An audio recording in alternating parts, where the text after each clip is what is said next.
Doctor صاحب، آج کل نا مختلف جگہوں پر درس قرآن دیا جاتا ہے، اور درس قرآن تو ہوتا ہے مگر قرأت کے بارے میں جو ہے کوئی بتاتا نہیں ہے،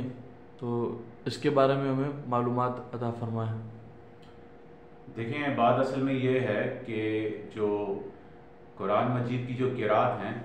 وہ تقریباً 10 قرأت ہیں جو متواترہ ہیں، تواتر کے ساتھ آئی ہیں، ٹھیک ہے نا۔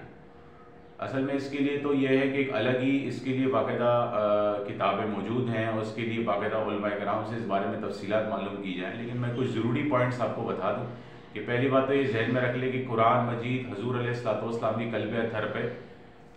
10 جو ہے وہ لہجوں میں، آپ آج کی اردو زبان میں تو یہی سمجھ لیں 10 لہجوں میں یا جو ہے 10 انداز پہ نازل کیا گیا کہ اس کو 10 الگ الگ انداز سے اس کو پڑھا جا سکتا ہے، اور آپ علیہ الصلوۃ والسلام نے امت کو یہ سکھایا۔ تو یہ جو ہے قرآن مجید کی اصل میں پاکستان ہندوستان میں علماء کرام میں مشہور ہو گیا کہ یہ 7 قرأت ہے، لیکن اصل میں ہے 10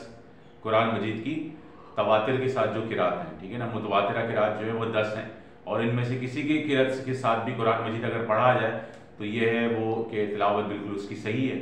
دوسرا یہ پوائنٹ ہے کہ اس بات کو ذہن میں رکھیں کہ آپ جو ہے خصوصاً مکہ مکرمہ کا جب آپ چینل دیکھیں گے نا سعودی عرب کا، تو اگر آپ کبھی بھی دیکھیں یوٹیوب پر دیکھیں یا اپنے جو ہے وہ ٹی وی پر دیکھیں آپ کیبل پہ، تو آپ کو جو مکہ مکرمہ کا چینل ہے جس میں لائیو کعبۃ اللہ دکھایا جا رہا ہوتا ہے، اس پر اگر آپ دیکھیں گے تو اس میں آپ دیکھیں گے کہ پہلے تو لکھا ہوتا ہے کہ کون سے مولانا قاری صاحب قرآن مجید تلاوت کر رہے ہیں، کیونکہ مستقل اس چینل پہ تلاوت چل رہی ہوتی ہے۔ پھر یہ لکھا ہوتا ہے کہ کون سی سورت تلاوت کی جا رہی ہے، اور پھر یہ لکھا ہوتا ہے کہ یہ کس کے لہجے میں پڑھا جا رہا ہے، یہ کون سی قرأت ہے۔ امام عاصم کا نام ملے گا آپ کو، یا ورش کا ملے گا، ٹھیک ہے نا، یا ابو عمر کا ملے گا، اس طرح سے اور بھی بزرگائیں دین ہیں، تو ان کے نام سے 10 مختلف قرأت جو ہے مختلف بزرگوں کی طرف منسوب ہے ناموں کے حساب سے، تاکہ اس کو سمجھا جا سکے، لیکن اصل میں ہے وہ حضور علیہ الصلوۃ والسلام ہی کی قرأت، آپ ہی نے امت کو سکھا کر دنیا سے تشریف لے گئے، ٹھیک ہے نا۔ اب اس میں 2 بڑے امپورٹنٹ پوائنٹ جو میں بتانا چاہوں گا فائنلی، وہ یہ ہے کہ یہ سبجیکٹ بہت طویل ہے اور بڑا ہے، ہندوستان پاکستان میں عموماً لوگوں کو اس بارے میں بالکل بھی خبر نہیں ہے۔ تو ایک اس میں جو پوائنٹ بڑا امپورٹنٹ ہے وہ یہ ہے کہ جو عموماً عوام کے اندر جو درس قرآن یا تفسیر پڑھائی جا رہی ہے، تو اس کے اندر یہ ہے کہ ان چیزوں کا ذکر اس لیے بھی ہوتا نہیں کہ اردو جو تفاسیر عموماً ہمارے پاس موجود ہیں نا، ان کے اندر علم قرأت جو ہے اس کے اوپر کلام کمی ہوتا ہے۔ اور دوسرا جو امپورٹنٹ پوائنٹ ہے وہ میں بتا دوں، جو بڑی اہم چیز ہے جو سب مسلمانوں کو پتہ ہونی چاہیے، کہ تفسیر کے اندر جو ہے علم قرأت کا بڑا عمل دخل ہے اور بڑی اہم چیز ہے، یہ ایسی نہیں ہے کہ اس کو ہم نظر انداز کر دیں۔ کچھ ضروری بات کے لیے میں آپ کو یہ بتا دیتا ہوں عوام الناس کے لیے، ایک بات کے لیے، کیونکہ آج کل لوگ جو ہے پھر گمراہ کرتے ہیں اور غلط باتیں کرتے ہیں، تو یہ ضروری بات میں آپ کو یہ بتا دوں اس سلسلے میں قرأت کے بارے میں، کہ جو قرأت ہیں وہ 2 طرح کی اس میں جو ہے وہ آپ حصے کر لیں، یا 2 طرح کا اس میں آپ جو ہے نا وہ کیا کہتے ہیں اقسام تقسیم کر لیں۔ پہلا یہ ہے کہ اس کو ہم بولتے ہیں فرشی اختلاف۔ فرشی اختلاف یہ ہوتا ہے کہ وہ عموماً ہمیں دکھ رہا ہوتا ہے کہ اس کو پڑھنے میں لہجہ تبدیل ہو رہا ہے، مطلب زیر زبر تبدیل ہو رہے ہیں اور الفاظ تبدیل ہو رہے ہیں، پڑھنے میں بالکل مختلف لگ رہا ہے۔ جیسے کہ ہم جو ہے وہ سورہ فاتحہ میں پڑھتے ہیں علیہم، تو دوسری قرأت میں علیہمو ہے، اور تیسری قرأت میں علیہم ہے، تو اس طرح سے یہاں بدلتے ہیں، لیکن یہاں پر ترجمہ نہیں بدلتا۔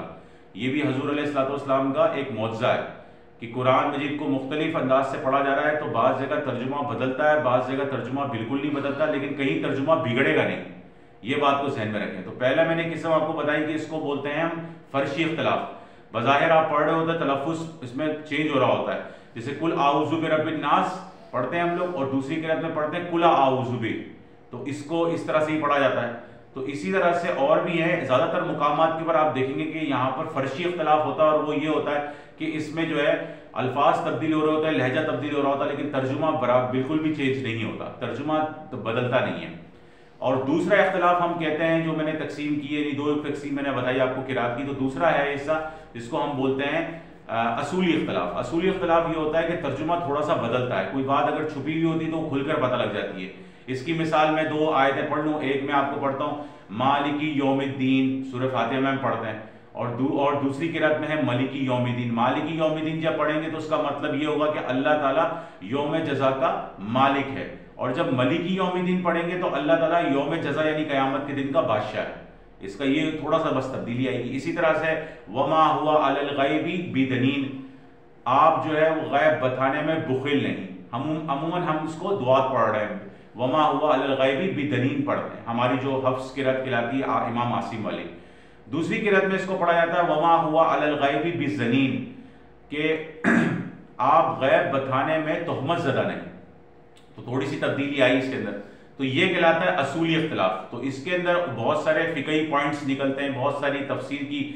مزید چیزوں کی وضاحت ہو جاتی ہے. کہیں جمع کا صیغہ ہوتا ہے، کہیں واحد کا صیغہ ہوتا ہے،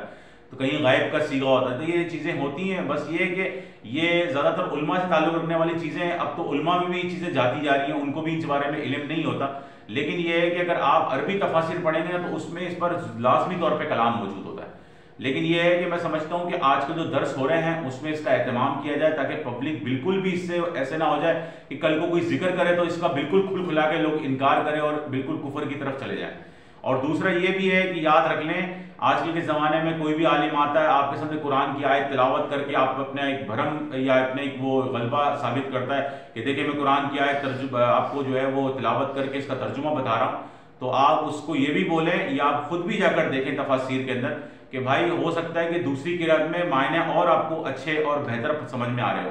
تو اس سے بولے بھائی اگر آپ عالم ہو اتنی باتیں ہی کر رہے ہو، قرآن مجید پڑھ کے تلاوت کر کے ترجمہ بتا رہے ہو، تو اس کو بتاؤ دوسری قرأت اس کی کون سی ہے اور اس میں ترجمہ بدلتا نہیں بدلتا. انشاءاللہ پھر آپ دیکھیں گے کہ وہ بولے گا کہ یار یہ بات تو میرے علم میں نہیں تھی، یا اکثر لوگ یہ کہیں گے کہ میرے علم میں نہیں، اور کچھ لوگ بولیں گے نہیں میں نے تو دیکھا ہی نہیں ہے. تو جب تک آپ نے دیکھا نہیں ہے تو پھر آپ آیت کی تفسیر کیسے بیان کر رہے ہو؟ تو یہ بڑے اہم پوائنٹس ہیں جو عوام الناس کو پتہ ہونا چاہیے. اس لیے میں نے مختصر اس پر میں نے کہا کہ آپ کو یہ بات بتا دوں. شکریہ.